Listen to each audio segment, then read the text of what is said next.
13, 7 to 8. Pay all that you owe, whether it is taxes and fees, or respect and honor. Let love be your only debt. If you love others, you have done all that the law demands. Romans tells us that we have really one real debt to one another, and that is love. That if you love, you have fulfilled all the law. Pay your most natural debt, which is really love. Ang ating pag-aaral, pinamagatan natin, more than one blessing. Salamat po, Ama, dahil kayo'y Diyos na maibigin. At nawa sa lahat-lahat ng mga doktrina at mga katuruan, ito ang lubos naming maunawa at maipamuhay. Sa sandaling ito kami nagpapalinis, buuin niyo ang aming mga kasiraan, punuan niyo ang aming mga kulang, Panginoon. At ngayon, paging dapatin kami na tumanggap ng inyong pagtutuwid, pagtuturo, pagpapayaman ng aming espiritu. Kayo ang mangaral, lead us unto greater knowledge of you, lead us unto more practical spirituality, at nawa, Panginoon, yung kalooban nyo na kami magkaroon ng buhay na masagana, mapayapa, tahimik, maibigin, ay maganap sa pagsunod namin sa inyo. Lead your people, bless your people, lift up only your name. Father, we thank you, we honor you and seek you. In the name of Jesus our Lord. Isang kwentong masarap balik-balikan ng isang very dysfunctional and troubled family. Dahil marami sa mga nangyari sa kanila ay nagaganap sa maraming pamilya ngayon, kaya dapat kapulutan ng aral. Genesis 27, 1 to 4. After Isaac had become old and almost blind, he called in his firstborn son Esau, who asked him, "Father, what can I do for you?" Isaac replied, "I am old and might die at any time. So take your bow and arrows, then go out in the fields and kill a wild animal. Cook some of the tasty food that I love so much and bring it to me. I want to eat it at once and give you my blessing before I die." So itong si Isaac ay isang bunga rin ng napakagulong pamilya dahil meron siyang half-brother na naging kaagaw niya sa maraming mga bagay at lumaki sila na laging merong ganong mga selosan sa pamilya. At siya man, itong si Isaac, ay inulit ang nangyari sa kanyang pamilyang kinalakihan. Meron na naman siyang paborito. At ang paborito niya ay ang kanyang panganay na anak na si Esau, na ayon sa kaugalian ay siyang tatanggap ng pagpapala at malaking-malaking mana mula sa ama imbes na yung ibang kapatid. At sa kanyang katandaan, sabi niya ay malapit na akong sumakabilang buhay, bago man lang mangyari yun ay manghuli ka ng hayop na lutuin mo ayon sa putahe na gustong-gusto ko, at pagkatapos kong kainin yon, ay bibigyan kita ng pagpapalang hinihintay mo, at ready na akong mamatay. So, a son's most coveted treasure is the father's blessing.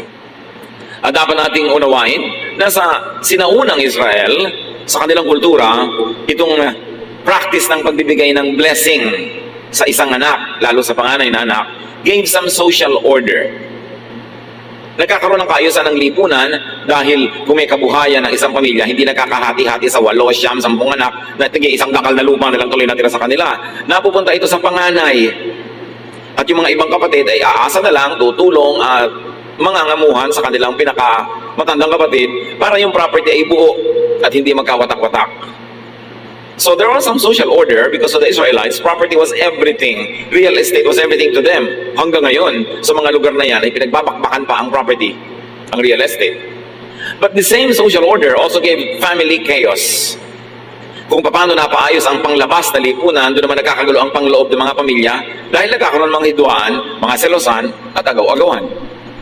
So handa na ang tatay na ibigay ang blessing sa kanyang panganay na anak. Maibigay lang yung gusto niyang kainin.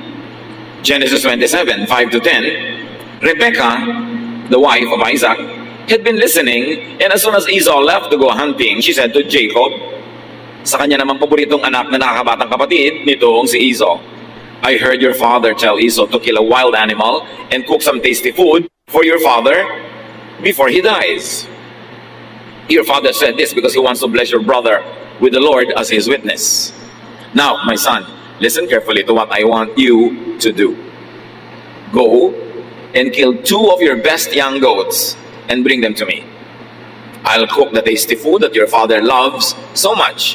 Then you can take it to him so he can eat it and give you his blessing before he dies." itong sariling ina ni Esau na panganay, narinig yung nagaganap na usapan between the father and the panganay son. At tinawag niya ang kanyang bunsong anak na paboritong si Jacob. Sabi niya, handa na ang tatay mong ibigay ang blessing sa kapatid mo. Unahan mo. Katayin mo ang iyong dalawang pinakamabata at pinakamalambot na kambing. Dali mo sa akin, lulutuin ko ayon sa kagustuhan na putahin ng iyong ama at nang naibigay niya sa iyo ang blessing. So father had his favorite. Mother has her own favorite. Perhaps to balance the inequity, dahil ang paborito ng tatay ay panganay, so naging pet naman ng nanay yung bunso para huwag naman sigurong dehado ang bunso. Or maybe because of simple bias. Kasi ang hilig nitong si bunso, kamukha ng nanay, lagi nasa bahay, nagluluto, nag-aayos doon. At ang hilig ni panganay, yung gusto ng tatay, lagi nasa labas, nag-hunting. Magkaiba ng hilig yung magkapatid na umayo naman sa magkaibang hilig ng kanilang ama at ina. So you can imagine the division, the competition, the stress and tension within this family. Lagi na lamang merong pagkakukumpara, paghahambing, at pag-uunahan. Genesis 27:11-13. My brother Esau is a hairy man, Jacob reminded her, and I am not. If my father touches me and realizes that I am trying to trick him, he will put a curse on me instead of giving me a blessing. Rebecca insisted, let his curse fall on me. Just do what I say and bring me the meat. Sabi naman itong si Jacob, ang kinis-kinis po ng balat ko. Si kuya, mabuhok. Paano kung himasin ako ng tatay at malamang hindi pala ako si Esau, magagalit siya. Malabo na kasi ang mata nitong tatay, hindi na nakakakita sa katandaan. Sabi niya, at baka imbes na blessing ang ibigay sa akin, ay sumpa. Sabi naman ng nanay niya, talbog sa iyo, dikit sa akin. Pag isinumpa ka, ako ang aako ng sumpa na yon. Basta sundin mo ako. Lulukuhin natin ang tatay mo para makuha natin ang blessing na para sa kuya mo.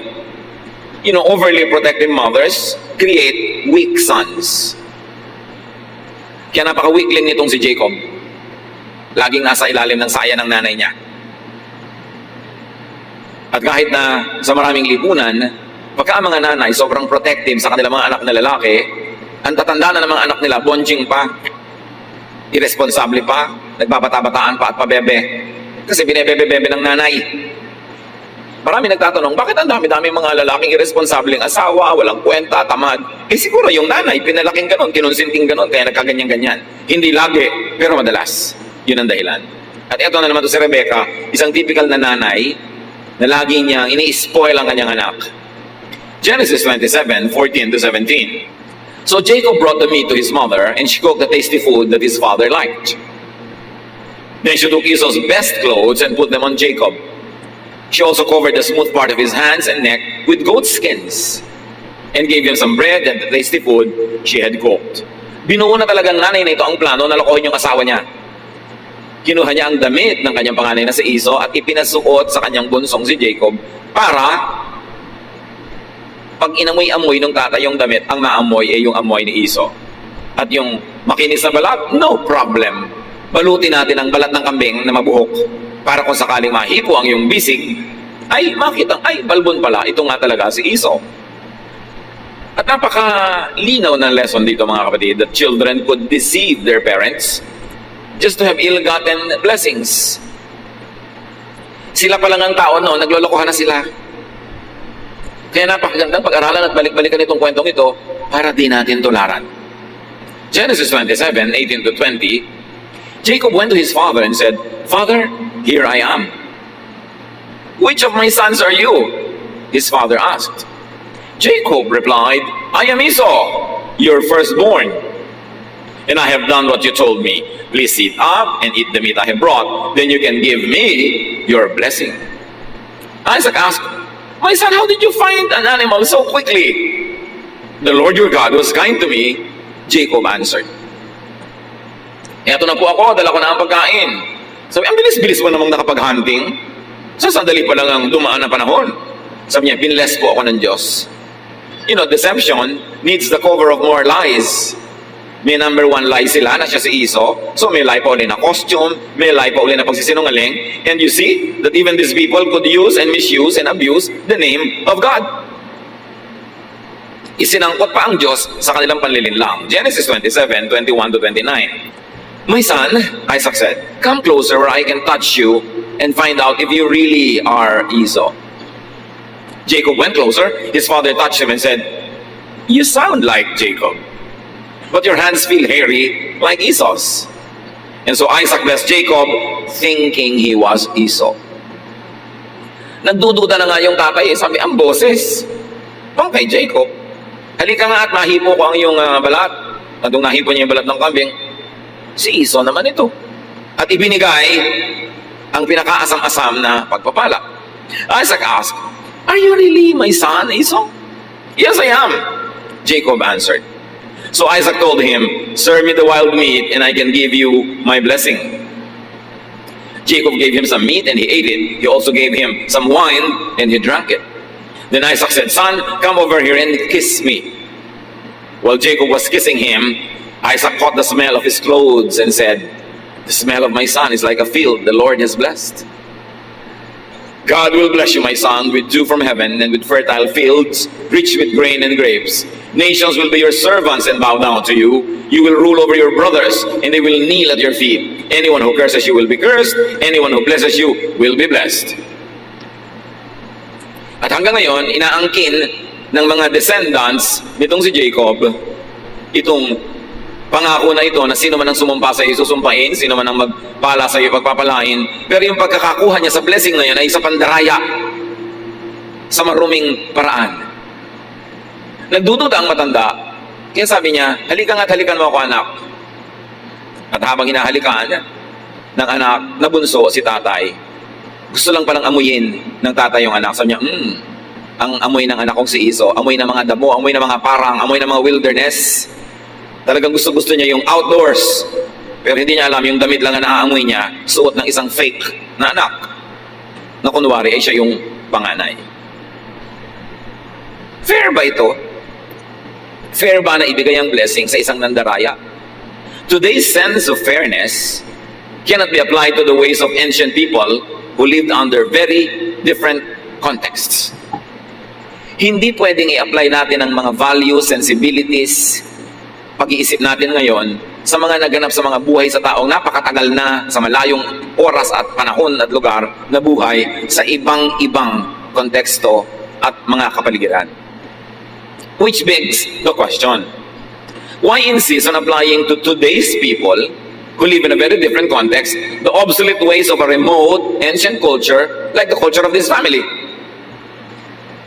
Nung tribal pa lang, ang kanilang buhay, ang kanilang mode, hunting, gathering, very little agriculture, ibang-iba pa. Marapat ba na ang mga paggawi, pamamaraan nila noon ay sapilitang ipamuhay ngayon sa ibang-ibang konteksto? Yan ay isang magandang usapin na dapat ipanalangin, pag-aralan at pagbulay-bulayan. Genesis 27:30-33. Right after Isaac had given Jacob his blessing and Jacob had gone, Esau came back from hunting. He cooked the tasty food, brought it to his father and said, Father, please sit up and eat the meat I have brought you so you can give me your blessing. Ang kawawang anak na panganay, matapos maghirap sa kanyang pangangaso, sa kanyang hunting, nagtagumpay, iniuwi ang kanyang nahuling hayop, at ito'y kinatay, inihanda, niluto, fair and square, ayon sa usapan, at pumasok sa tent ng kanyang tatay at sinabing, Tatay, narito na po ang inyong gusto. Mangyari pong maupo kayo at papakainin ko na ito sa inyo at ibigay nyo na sa akin yung blessing. Who are you? Isaac asked. I am Esau, your firstborn son. Isaac started trembling and said, Then who brought me some wild meat right before you came in? I ate it and gave him a blessing that cannot be taken back. Sino ka? Abay, di wala na pang iba kundi ang anak niyong panganay, si Esau. Nangatal ang matanda, nanginig, nangatog, dahil merong napakalaking naganap na mali. Sino?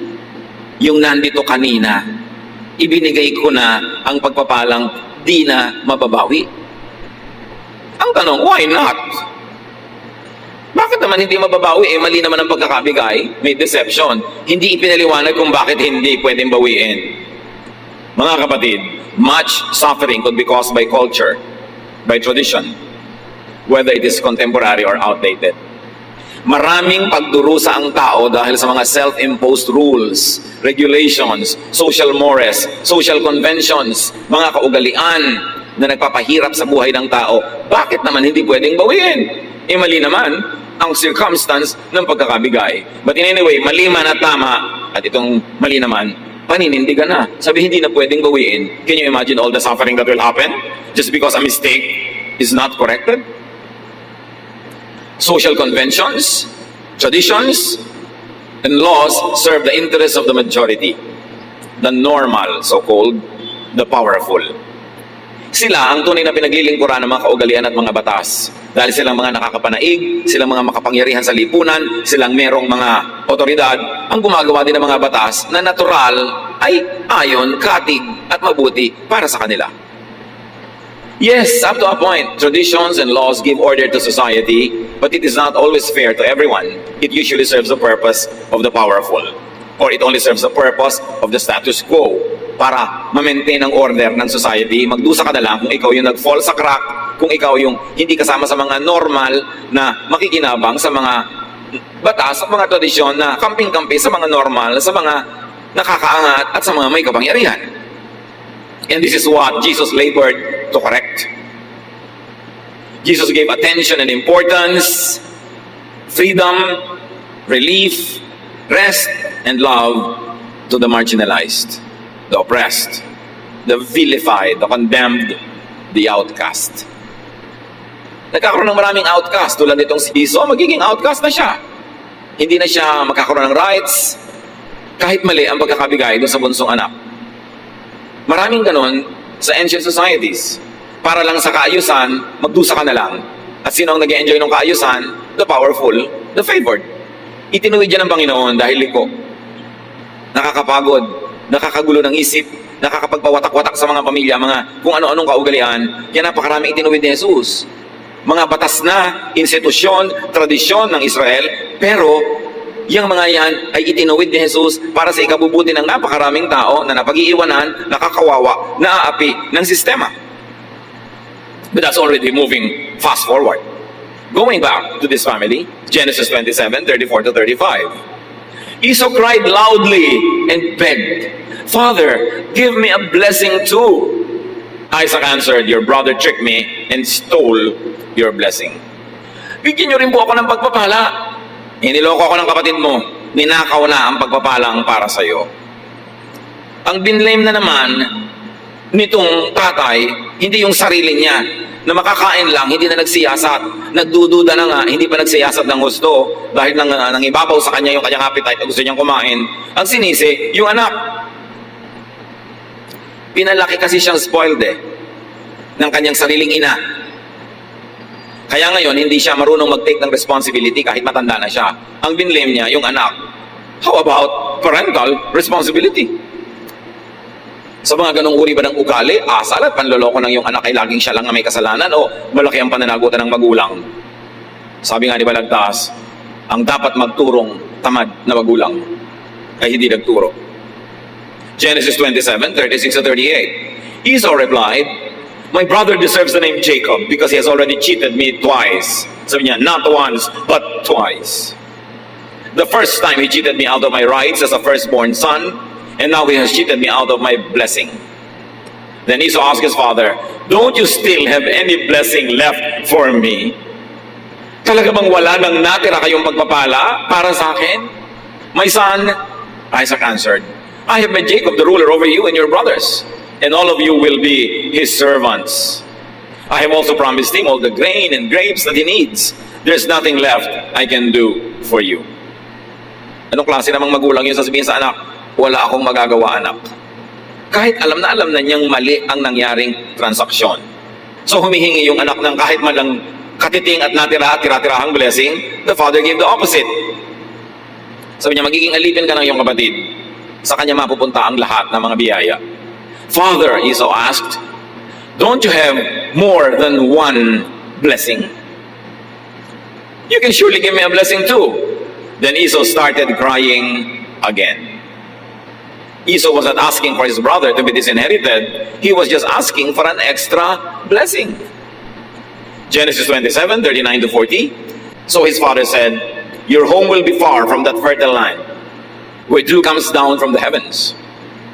You will live by the power of your sword and be your brother's slave. But when you decide to be free, you will break loose." Jacob makes it worse. Parents could will and cause their own child's doom. Pag hindi itinutuwid ng magulang ang isang mali, at nasa kamalian na yun ay may nagturo sa siyang anak, siya na ang may malaking kagagawan at pananagutan sa ikapaririwara at ikasasama ng buhay ng anak. Pinaninindigan niya, pati mali. Dapat sana ituwid niya yon. Genesis 27:41, Esau hated his brother Jacob because he had stolen the blessing that was supposed to be his. So he said to himself, "Just as soon as my father dies, I'll kill Jacob." Nakita niyo ang bunga? Namuhi si Esau sa kanyang kapatid, na kung itinuwid lang ng tatay at pinerusahan yung ng lokong anak, hindi mamumuhi itong isa. Alam nyo, nakakamuhian ka lang naman pagka hindi ka nako-correct. Kaya mga anak natin, mga bata, mga apo, na saksakan ng likot, saksakan ng sutil, saksakan ng pasaway, nakakainisan nyo ng iba. Lalo't hindi nyo itinutuwid, nang babasag na, nananagasa, ang gulo-gulo, ang ingay-ingay, nangaabala, hindi nyo pa sinasaway, maiinis sa kanya ang lahat ng tao. Pero subukan nyo, sabok kayo ng isang beses yung batang yan. Sasabihin pa ng mga iba, kawawa naman yung bata. Kasi naaawa naman sila dahil sinabuka mo. Pero habang ini-spoil mo, tinarantin-rantin mo yung makulit na bata, galit na galit sa kanya yung mga tao. Pag talikod mo, gusto lang kalmutin yung anak mo. Kung ayaw nyo ang mga anak nyo ay kainisan ng iba, disiplinahin nyo. Hayaan nyo sa inyo mainis dahil parang ang istrikta nyo kaysa sa bata mainis. Gusto nyo mapamanahan ng anak nyo na maganda?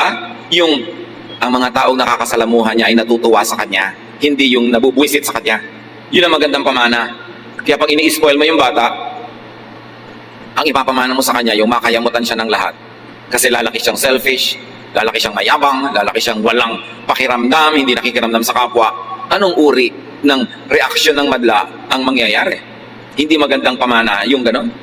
Parental misdeeds could divide their own children. Pag may mga magkakapatid na nag-aaway-away, nagbabangay-bangayan, lalo sa mga property, sa mga ganyang bagay, hindi lagi, pero madalas, may pananagutan yung magulang. Nagkanya-kanya sigurong pet, nagkanya-kanyang favorite, nagkanya-kanya ng uri ng unfairness dun sa hindi paborito. Ang bunga tuloy, hindi nagmamahalan yung magkakapatid, sila naghihidwaan dahil yung hindi pantay na pamamalakad ng mga magulang nila ang nagturo sa kanila to preserve themselves and to attack the brother or the sister.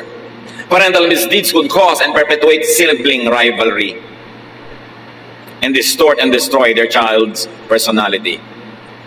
Hindi ako magsasawa na balik-balikan ang mga katuruan na ito. Sa dami na ng nakita kong tao na tumanda na lang at lahat, wasak ang kalooban, basag ang puso, lusaw ang utak kasi lumaki sila na hindi nila naramdaman na minahal sila o kaya ay hindi fair ang pagtanaw ng mga magulang. Akala nyo ba ang mga bata kung unfair kayo? Paborito nyo si A? Akala nyo ba hindi ramdam yun ni B? Akala ba natin ang mga bata hindi matatalino? Ramdam na ramdam nila yun, alam na yan. Binigyan sila ng kalikasan ng capacity to survive. So naturally, they know how to survive. They will sense who their friends are and they will sense who their enemies are at young age. At napakahirap na ang tanda-tanda na hindi pa makarecover dahil sa maling pagpapalaki ng magulang. Genesis 27:42 to 45. When Rebekah found out what Esau planned to do, she sent for Jacob and told him, "Son, your brother Esau is just waiting for the time that he can kill you. Now listen carefully and do what I have to say. Go to the home of my brother Laban in Haran and stay with him for a while. When Esau stops being angry and forgets what you have done to him, I'll send for you to come home. Why should I lose both of you, my sons, on the same day?" Ito namang nanay na ito, ang magaling na ina. Nung nalaman niya na yung panganay niya ay gustong patayin yung bunso, sa halip na sabihin niya sa bunso niya, ay, mag-sorry ka sa kuya mo, halika i-correct natin ang mga bagay-bagay para hindi maging kriminal ang kuya mo, para hindi ka mapatay. Aba, ang sabi pa, magtago ka muna. Nag-text siguro sa kanya, Mami, anong gagawin ko? Magtago ka muna. Bala kang patayin ang kuya mo. Huwag kang papakita. Huwag kang sisipot. Sabi niya, kahit na malayo ka sa akin, sinbali na. Pag nalang humupa ang galit ng kuya mo, tsaka ka bumalik, bakit kailangang mawala kayo sa buhay ko ng sabay? Kasi alam niya nawala na si Esau dahil sa kanilang pandaraya. Parang isa na lang ang anak niya. Sabi niya, bakit ko hahayang ikaw na kaisa-isang natitira kong anak ay mapatay pa? So ang nangyari sa nanay na ito, nawalan siya ng panganay, nawalan din siya ng bunso. At maraming mga ganyang magulang burara sa pagpapalaki ng anak. Kayo, baka may mga paborito para sa inyo ang kwentong ito. Sasabihin ng iba, Pastor, hindi naman po maiwasan, medyo matimbang yung iba. Oo nga, kasi siguro lagi kang inaabutan ng kape, kinakamot ang likod mo, nilalagyan ng katyali sa mga eksema mo. Siyempre, matimbang ng konti yun. Pero huwag mo naman masyadong ipahalata kasi anak mo rin yung iba. Huwag naman yung harapan-harapan. Anak, narito ang tiyan ng bangus. O ikaw, ito ang kaliskis. Sa'yo yan. Ano siya? Pusa. Lagi nilang may paborito. Pag may pasalubong, isang pirasong hopya para lang doon kay sintang anak. Yung iba, wala. Alam nyo, kaya nagkaaway-away magkakapatid na ganyan. Kakagawa na magulang. Dapat nga, pag nagkakaingitan, ikaw pa magsabi, hindi, mahal ka ng ate mo. Hindi, mahal ka ng kuya mo. Ganun dapat ang magulang nagbabalance, hindi yung may kakampihan pa. Mamaya yung mag-asawa na magkaaway kasi may kanya-kanyang kinakampihan. Hindi isinulat ang mga kwentong ito para maging dekorasyon ng buhay natin. Isinulat yan para pag-aralan at kapulutan ng aral. Through misdeeds, parents could lose their children. Napapariwara, nawawalay, may nakukulong pa, may napapatay, may nakakapatay, na hindi sana dapat mangyari o minimize lang dapat yung mga ganon kung pinalaki ng tama. Anong kinalaman nito sa topic natin na more than one blessing to pay your most natural debt, which is love? Bakit kasi hindi nalang itinuwid yung mali? At bakit hindi hinati ang pagmamahal at pag-ibig? Dahil sa tradisyon? Dahil sa kaugalian? Itutuloy mo pa rin yan kahit hindi maganda ang resulta sa iyong buhay, kahit na naghahati sa iyong pamilya, kahit na unjust. Ang mga tunay na anak ng Diyos ay dapat mag-isip. Kaya maraming tradisyon ng Israel itinuwid ni Jesus, kahit Sabbath. Sabi niya, kung nakakabuti sa inyo magtrabaho sa Sabbath, di magtrabaho kayo. Why follow the law to the letter to the point that you are oppressed? Kanya, Sabbath was made for man, not man for the Sabbath. Romans 13, 8-14. Let love be your debt. If you love others, you have done all that the law demands. Can you imagine Paul interpreting all the laws of Israel? Sabi niya, alam nyo, ang tanging utang nyo lang sa kapwa, ang utang na ibigin siya at mahalin. Pag mapagmahal kayo, natupad nyo na ang lahat ng kautosan.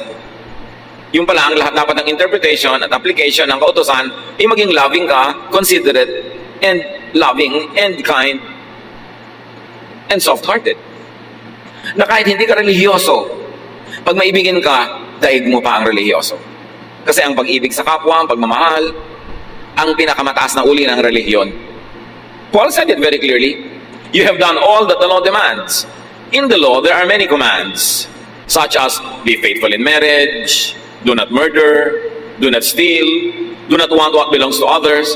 But all these are summed up in the command that says, love others as you love yourself.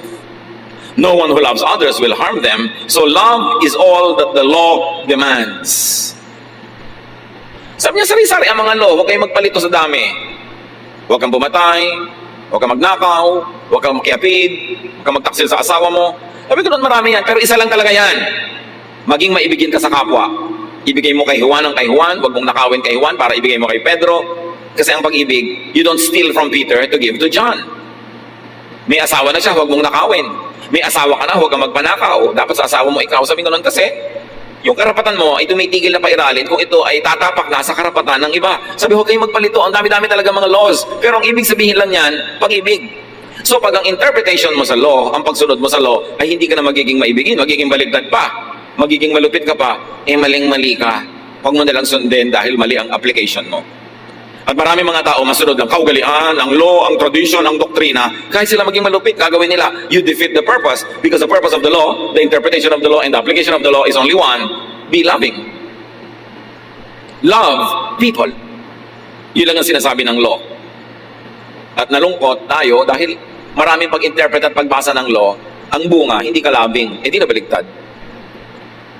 So, napaka-importante. But do not love Jacob at the expense of Esau. Katulad nitong tatay, na ibigay na niya ng mali, pinanindigan. Yung nanay, mahal niya si Jacob, kahit nadayain niya si Esau. Hindi pagmamahal yon. Kasi pag mahal mo si A, pero para mahalin mo siya, inanakawin mo si B, hindi na loving yon. Dapat lagyan ng balanse. Mamahalin kita hanggang hindi ko kailangang mangmuhi sa iba. Bibigyan kita hanggang hindi kailangang nakawan ko ang iba. Yun ang love. Hindi yung love kita, let's hate the others at tayo na lang mag-enjoy sa buhay. Ang linaw-linaw ng interpretation ni Paul sa Romans. Ephesians 5:21-33. So let's bring home the issue of love very close to our hearts. Honor Christ and put others first. A wife should put her husband first as she does the Lord. Ito yung may ibang reading na submit to your husband.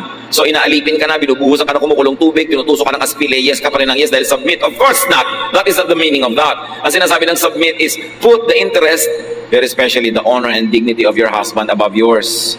So ang talagang matinong reading nung submit to your husband, huwag kang gagawa ng nakakapagpasaya sa'yo pero nakakasira ng dangal ng iyong asawa. So kung ayaw ng asawa mong lalaki na pakalat-kalat ka, pagulong-gulong, pakembot-kembot sa lansangan, manahimik ka sa bahay, yun ang ibig sabihin ng submit to your husband. Hindi ibig sabihin na alilang-alila ka, alipin ka, apik-apik ka, submit mo to your husband. Ang ibig sabihin, submit to your husband in area of your chastity and dignity that nothing that you will do will destroy his honor. Yun ang enlightened meaning noon, hindi yung ginugulpi ka na, bayag ka pa kasi submit to your husband. A wife should put her husband first as she does the Lord. A husband should love his wife as much as Christ loved the church and gave his life for it.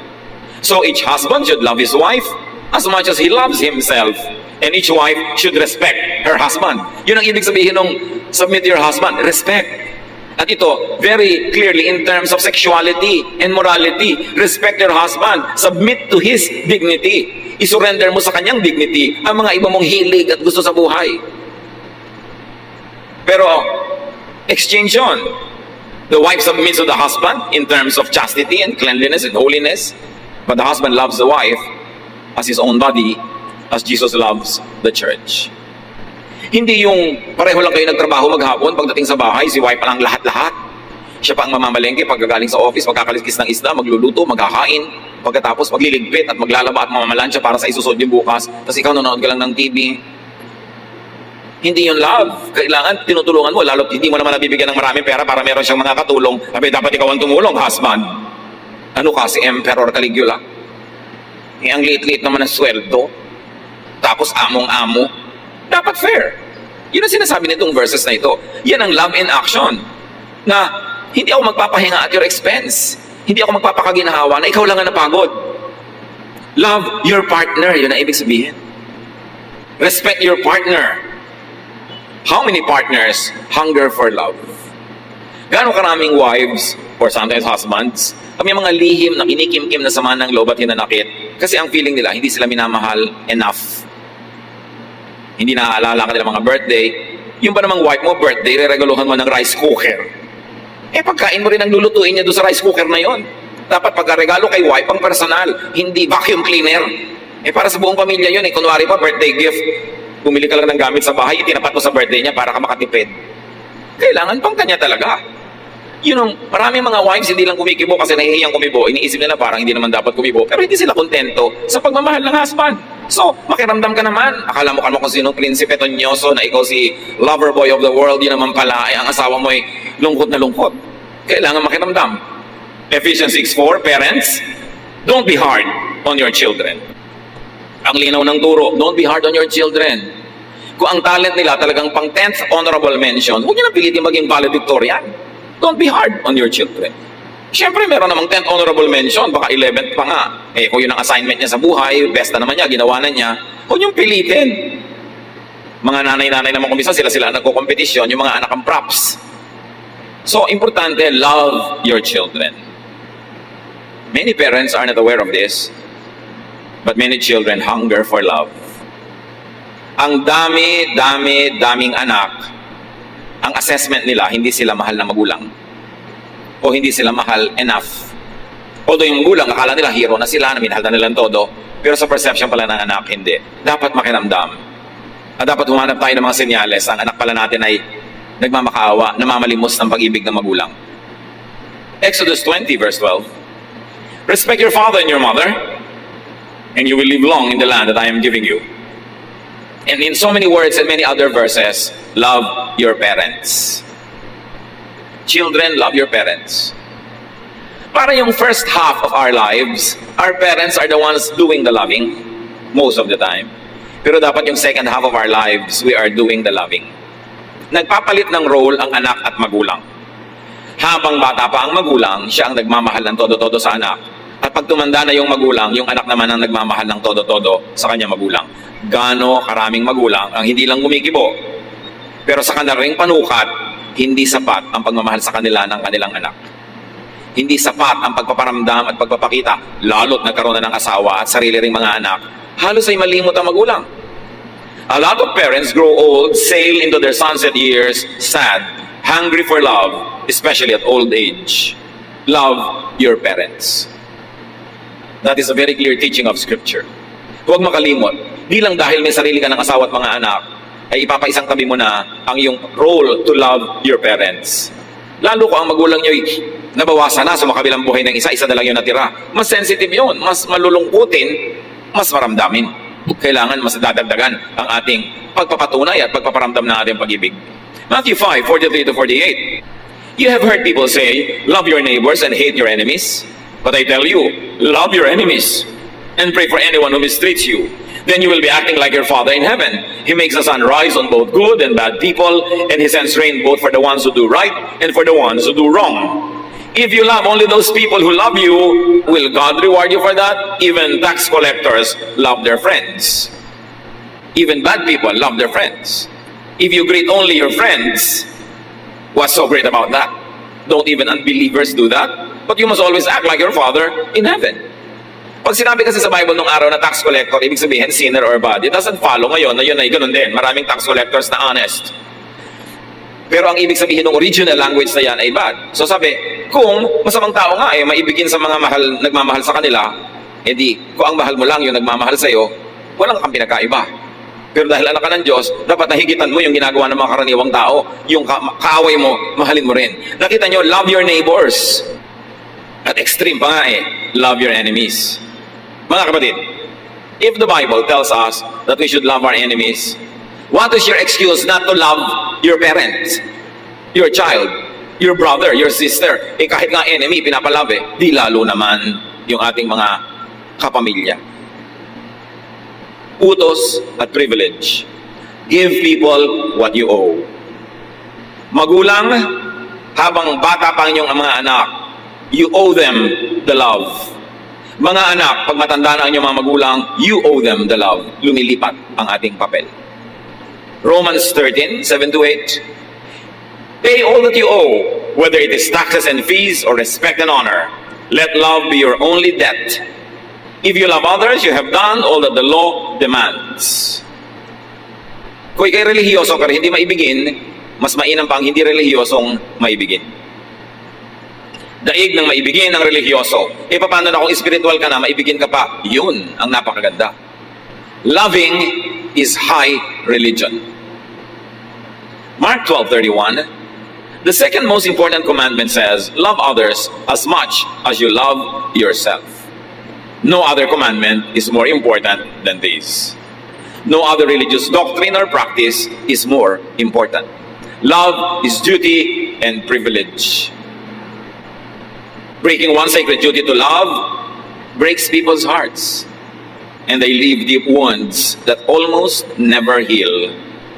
Wounds that only Jesus can heal. Kaya marami mga tao, mature na dapat ang edad, pero immature pa ang emosyon.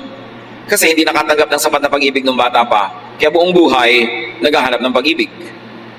When love is deficient, especially in childhood, people embark on a lifelong quest for love, for the so-called blessing, for approval, attention, for admiration, and even desire.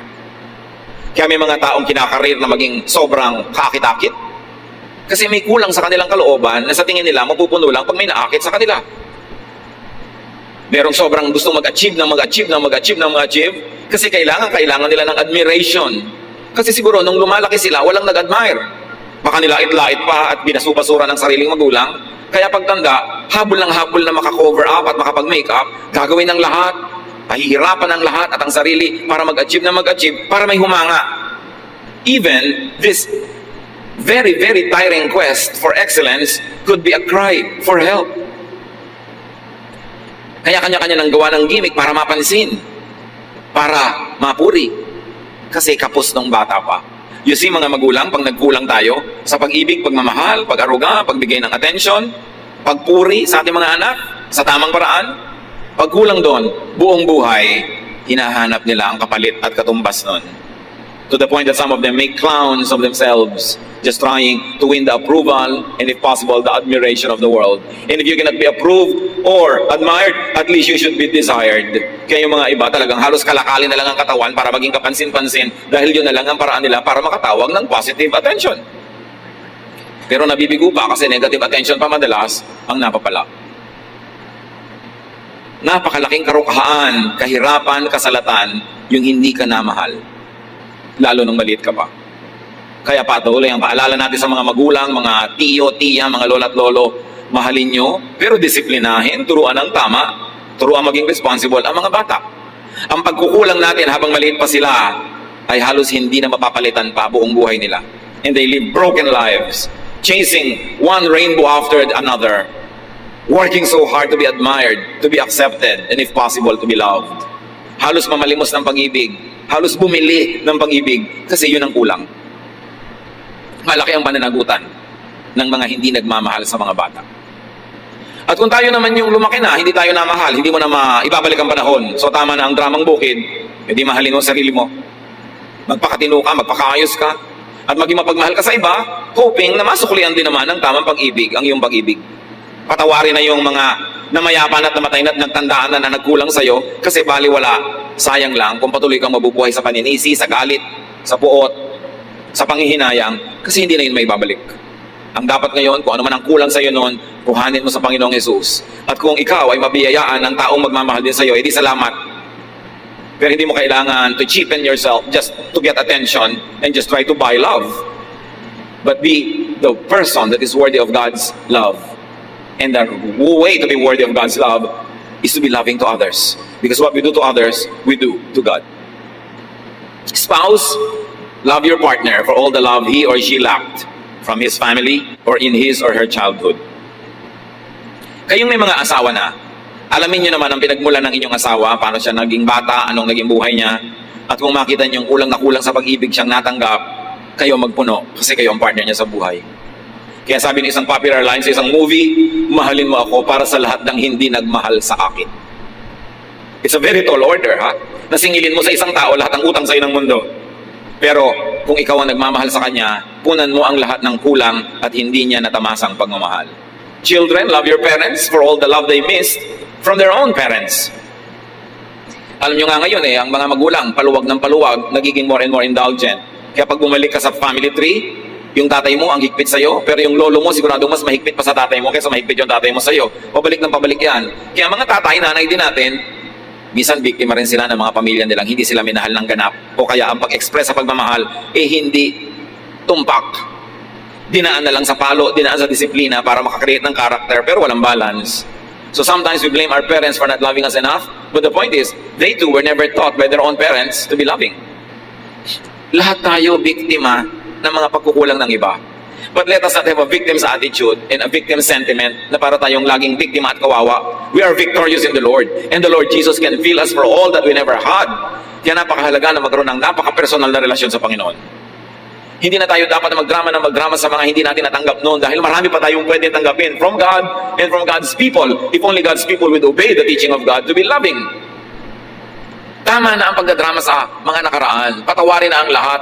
Move on because it's the only way to be free. Parents, love your children for all others who will not love them. Ang isa sa mga pinaka-bumabasag sa puso ng magulang yung anak mong pinalaki, minahal, magkakaroon ng asawang pabaya, magtataksil sa kanya, aabusuhin siya, kakawawain siya. Ang sakit sa magulang nun. Kaya mahalin nyo na ang inyong mga anak kahit wala pa silang mga asawa dahil hindi tayo nakakatiyak na mamahalin talaga sila ng papakasalan nila. Siyempre sa wedding day, nagmamahalan niya, nagsusubuan ng cake. Mamaya nagsasampalan ng cake yan. Pagdating ng panahon, kung may cake pa, baka yung patungan na lang ng cake ang ihagis. O mga sweetie-sweetie pie, labing-labing na mga sumpaan sa kasalan. Nawa, matupad. Sabi nga ng mga bata, good luck na lang.